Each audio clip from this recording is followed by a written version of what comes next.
So I'm Emily Johnson, and I'm a professor in the Department of Geological Sciences. So I broadly study volcanoes, mainly ancient volcanoes that are no longer erupting. And what I'm interested in is trying to figure out what the magmas that produced the eruption did before the eruption started. So where the magmas came from, and what the eruption may have been like. Yeah, so I've been interested in small basaltic eruptions, which are like those in the Petrillo volcanic field. So basalts are the magma type that erupts in Hawaii, for example. And part of the reason I'm interested in the Petrillos is it's some of the youngest volcanic eruptions in southern New Mexico. So the eruptions there are as old as about 2 million years and maybe as young as about 14,000 years. My name is Nancy McMillan. I am a professor of geology and I'm the department head of the Department of Geological Sciences here at NMSU.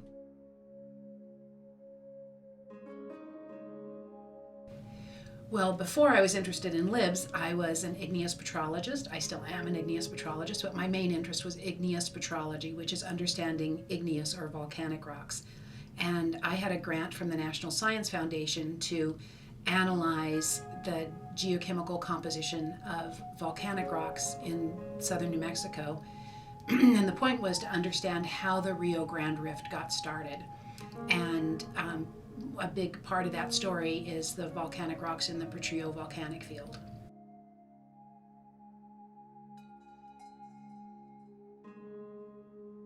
The Petrillo volcanic field, there are about 100 volcanoes, and most of them are these little cinder cones, these small cone-shaped triangular volcanoes. And Aden and the other cones are all sort of relatively similar in that respect.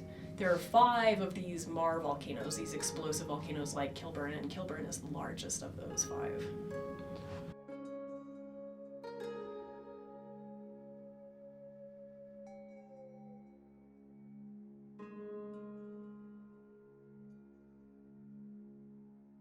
So the Petrillo volcanic field is important because it's young, so it tells us basically what's going on now. Now, when a geology says now, we mean like the last million years, not this week. But it tells us what's going on now. And the analysis of the Petrillo volcanic field rocks tells us that those magmas are melted from a part of the earth called the asthenosphere. So that's the mantle that is pretty deep.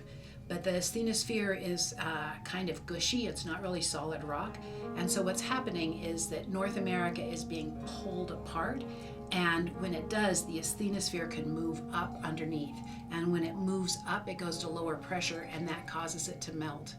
And by looking, we know that from the chemical composition of those volcanic rocks. So we were able to understand why the melt happened. I'm Danny Vitarelli.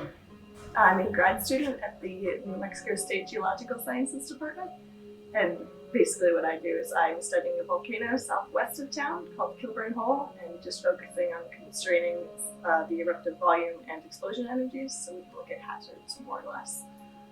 So specifically what we do is we go out into the field of this volcano and we have a Trimble GPS, sort of.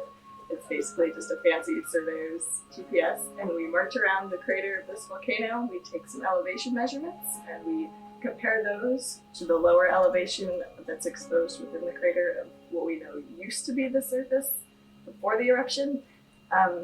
And for areas where it's not exposed, where we don't know how thick that deposit is, we dig little holes with a big, really tall soil auger and just measure how thick that deposit is all around the volcano, so we can basically constrain the change in thickness from the crater out to the more distal area.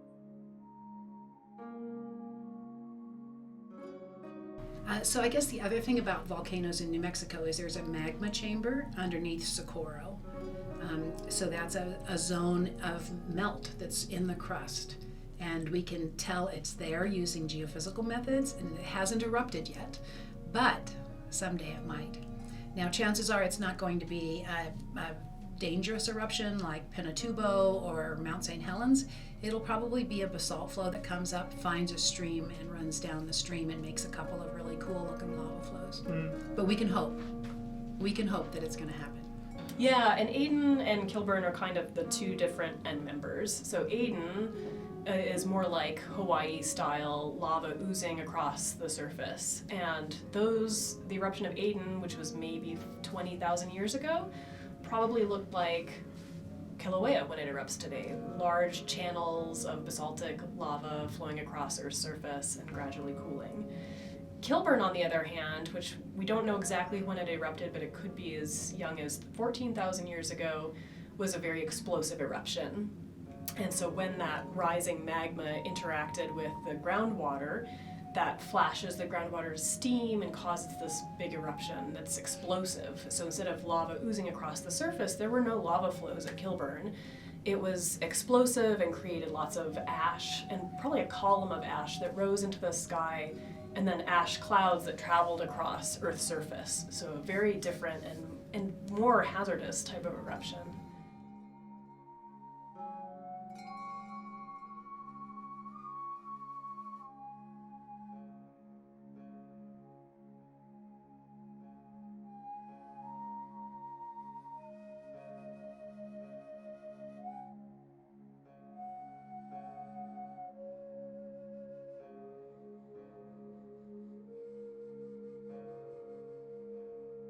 I was amazed at how big the crater is. So this Kilburn Hole is a specific type of volcanic crater where rising hot magma interacts with groundwater and explodes. And so it blasts out this really large ejection crater. And I've seen other volcanoes like this, they're called Mar volcanoes. And I've seen several of these before, but never one that's so large. So that was really exciting, and I was amazed at how big the crater was. The other really cool thing about Kilburn that I was amazed at is the abundance of these mantle xenoliths, these blocks of the mantle rock that the magma brought up to the surface. And these beautiful green crystalline rocks are located all around the crater rim. Yeah, and I think everyone's always impressed with the size of the crater at Kilburn. And I think, the deposits are really interesting too. They're these really white ashy deposits. They're not usually, like if you think about a volcano, you think about these black lava flows, for example, and these look really different. So that part I think everyone is always surprised by, is how unique the deposits look. And everyone's always amazed at these xenoliths, these chunks of green mantle rock. And so these are bits of rock that came from 35 kilometers depth and are now sitting at Earth's surface. And it's pretty amazing and unique to be able to hold a piece of deep earth in your hand. And all the students really like that too.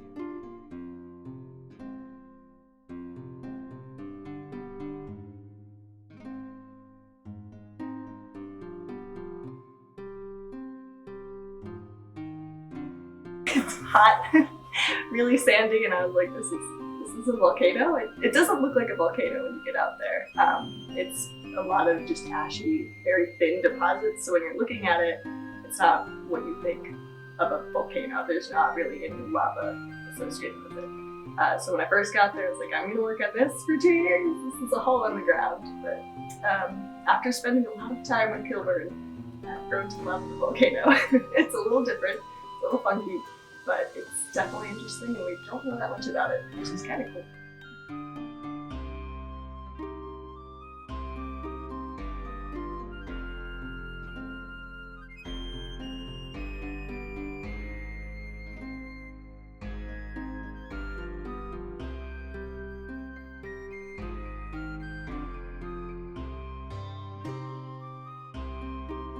In order to melt, rocks have to get hot. And so that can happen really deep in the earth, like 125 miles deep, or shallower in the earth, say like 10 to 20 miles deep. And by analyzing the chemical composition of rocks, we can understand what parts of the earth were melting. And if we know the age of the rocks, we know when that melting was happening. And then using all of that information, we can think about what plate tectonic forces were going on at the time.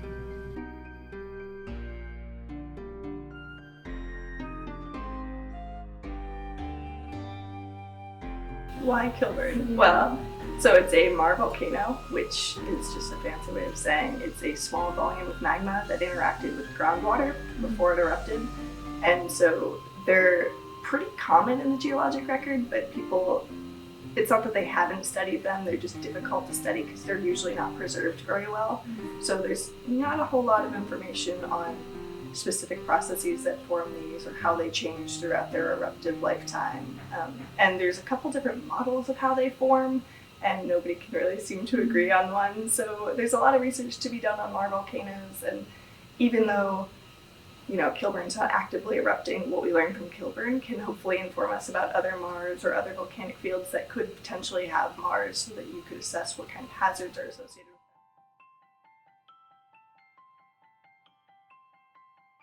them. Lava lake collapsed and half of it didn't collapse.